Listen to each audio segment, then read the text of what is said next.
வணக்கம் நண்பர்களே. இதுவரைக்கும் நம்ம போட்டிருந்த வீடியோலாம் உங்கள் எல்லாருக்கும் பிடிச்சிருக்கும் அப்படின்னு நம்புகிறேன். இதுவரைக்கும் சப்ஸ்கிரைப் பண்ணவங்களுக்கு நன்றி தெரிவிச்சுக்கிறேன். இனி பார்க்குறவங்களும் சப்ஸ்கிரைப் பண்ணுங்கள், சப்போர்ட் பண்ணுங்கள். இப்போ இந்த வீடியோவில் நம்ம இந்த கொங்கு நாடு அதை பற்றி இப்போ நம்ம பார்க்க போகிறோம்.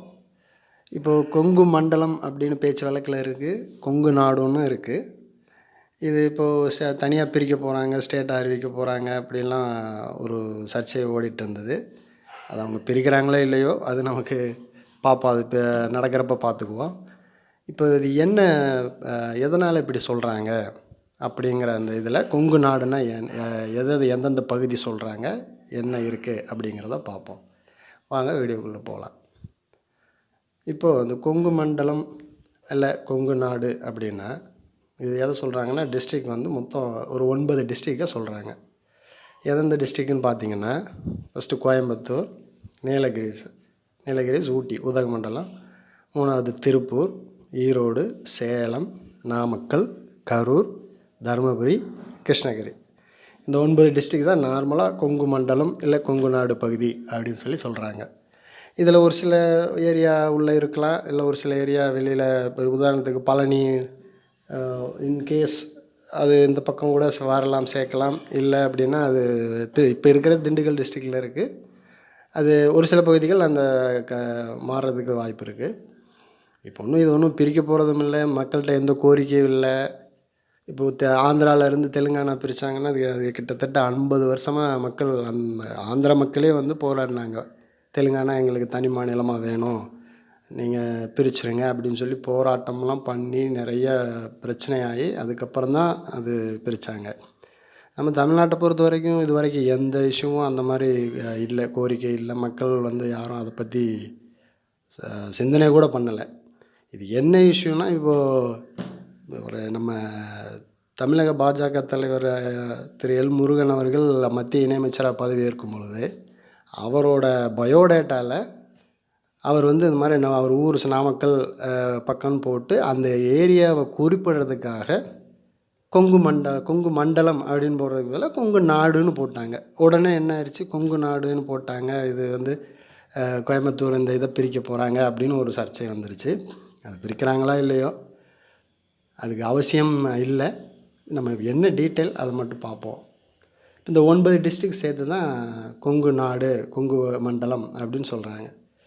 இந்த 9 டிஸ்ட்ரிக்டில் இந்த லாஸ்ட் எலெக்ஷனில் என்ன நடந்திருக்கு அப்படின்னு பார்ப்போம். மொத்தம் எவ்வளோ சீட்ஸ் இருக்குது, அசம்பிளி எம்எல்ஏ சீட்டு எந்தெந்த டிஸ்ட்ரிக்டில் எவ்வளோ இருக்குது அப்படின்னு பார்ப்போம். இதில் இந்த 9 டிஸ்ட்ரிக்டில் இருக்கக்கூடிய எம்எல்ஏ சீட்டில் ஏடிஎம்கே கூட்டணி எவ்வளோ ஜெயிச்சிருக்காங்க, டிஎம்கே கூட்டணி எவ்வளோ ஜெயிச்சிருக்காங்க அப்படின்னு பார்ப்போம். நான் சொல்கிறது கூட்டணி தான், கட்சியை மட்டும் சொல்லலை. டிஎம்கே கூட்டணி எவ்வளோ, மொத்தமாக ஏடிஎம்கே கூட்டணி எவ்வளோ ஜெயிச்சிருக்காங்க அப்படிங்கிறத மட்டும் பார்ப்போம். கோயம்புத்தூரில் 10 டோட்டலாக 10 சீட் இருக்குது, எம்எல்ஏ சீட்டு 10மே ஏடிஎம்கே ஜெயிச்சிருக்கு. நீலகிரியில் 3, அதில் ஏடிஎம்கே 1, டிஎம்கே 2. இந்த நீங்கள் அந்த இது பார்த்தீங்கனாலே ஸ்க்ரீனில் பார்த்தீங்கனாலே தெரியும். டோட்டலாக திருப்பூர் 8, ஈரோடு 8, சேலம் 11, நாமக்கல் 6, கரூர் 4, தருமபுரி 5, கிருஷ்ணகிரி 6, மொத்தம் 61 சீட்டு டோட்டல் எம்எல்ஏ சீட்ஸ். அதில் ஜெயித்தது பார்த்திங்கன்னா இவங்க ஏடிஎம்கே 41 சீட்ஸ் ஜெயிச்சிருக்காங்க, டிஎம்கே 20 சீட் ஜெயிச்சிருக்காங்க. இதுதான் இப்போதைக்கு இந்த லாஸ்ட் நடந்த எலெக்ஷனில் இருந்த எம்எல்ஏ சீட்டோட எண்ணிக்கை. இப்போது அடுத்து நீங்கள் பார்லிமெண்ட் லோக்சபா பார்த்திங்கன்னா மொத்தமாக 10 சீட் இருக்குது இந்த கொங்கு மண்டலத்தில். டிஸ்ட்ரிக் வந்து 9 தான் பார்த்துருப்பீங்க. இது பார்லிமெண்ட் சீட்டு பார்க்குறப்ப 10 வருது. என்னென்னா பொள்ளாச்சி தனியாக வந்து கோயம்புத்தூர்லேருந்து பிரித்து அது ஒரு லோக்சபா பார்லிமெண்ட் சீட்டாக அறிவிச்சிருக்காங்க, அதனால் 10. ஏன்னா 9 டிஸ்ட்ரிக், ஒரு டிஸ்ட்ரிக் 1ன்னு வரப்போ 9 சீட்டு தான் வரும். இது எம்பி சீட் மட்டும் பொள்ளாச்சி தனியாக ஒரு பார்லிமெண்ட் தொகுதியாக அறிவிச்சிருக்காங்க, அதனால் அதையும் சேர்க்குறப்ப நமக்கு 10 சீட் வந்துடுது. பார்லிமெண்ட் இதை பொறுத்த வரைக்கும் தெரியும், லாஸ்ட் எலெக்ஷனில் ஃபுல்லாக டிஎம்கே தான் எடுத்தாங்க. ஒரே ஒரு சீட்டு நம்ம ஒரு திரு ரவீந்திரநாத் அவர் மட்டும்தான் தேனி தொகுதியிலேருந்து தேர்ந்தெடுக்கப்பட்டார் பார்லிமெண்ட் சீட்டுக்கு. கொங்கு மண்டலத்தில் பார்த்திங்கன்னா ஒரு சீட்டுமே இல்லை, எல்லாமே டிஎம்கே தான் எடுத்திருக்காங்க. இப்போது இந்த மாதிரி இருக்குது. இது வந்து இவங்க பிரிக்கிறாங்களா பிரிக்கலை அது ரெண்டாவது. பட் நம்ம கொங்கு இதை பற்றி என்ன என்ன பேசுகிறாங்க, எதை வச்சு பேசுகிறாங்க அப்படிங்கிறதுக்காக இந்த டீட்டெயில் நான் உங்களுக்கு கொடுத்துருக்கேன். அடுத்து இப்போ சீட்டு பிரித்தது பார்த்திங்கன்னா 61 சீட்டு தான் இருக்குது. இதுக்காக ஒரு மாநிலமாக பிரிக்கிறதா அப்படின்ட்டு ஒரு கேள்வி வரும். பட் அது ஒரு விஷயம் இல்லை.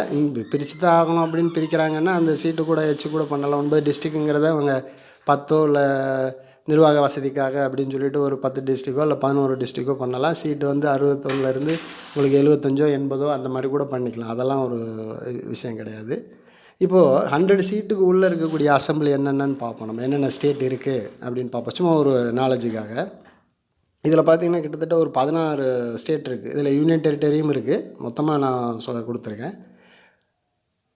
இப்போ பார்த்திங்கன்னா புதுச்சேரி யூனியன் டெரிட்டரி தான்.